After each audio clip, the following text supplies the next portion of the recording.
Now that we know more about Kotlin in terms of classes, properties, objects, and functions, let's review our project structure.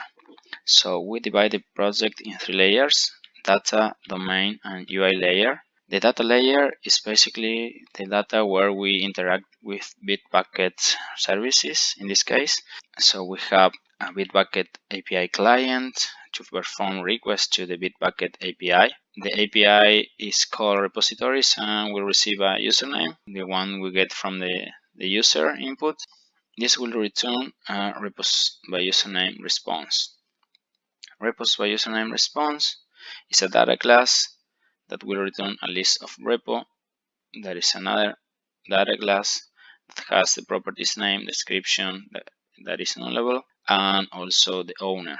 The owner repo and repos by username response are in the model package within the data package. The other layer is the domain layer where the business logic lives.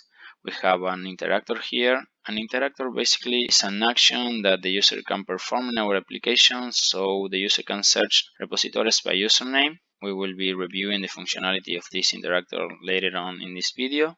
In the domain layer, we also have a repo data class that is basically the same as the repo data class in the data layer, but this adds the URL property.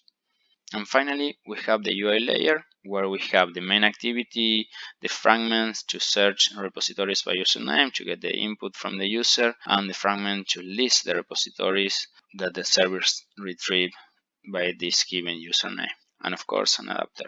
That is basically the structure of our application. Let's review the sample application functionality, the core functionality. So all starts in the main activity at this bookmark, the number 1. We're going to go to search repos.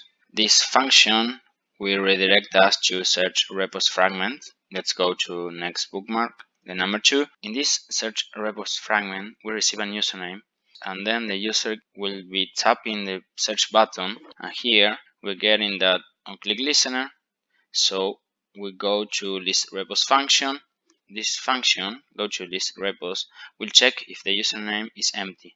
If so, we will be showing a toast. If not, we're going to be redirected to list repos by username fragment. Next bookmark, number 3. In this list repo by username fragment, we will be searching repos by username.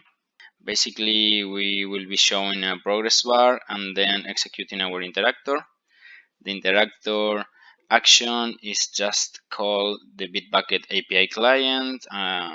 We will be searching repos by the given username. We will be getting the response in this very same interactor, and then we will be redirecting to the list repos by username fragment. We will be hiding the progress bar, and if there is no repos to be shown, we're going to show a toast. But if we have some repos to show, we will be adding those repos to the repo adapter. If there is any error, we're going to hide the progress bar and show a toast telling so. And that's it. That is basically the functionality of our sample application in Kotlin.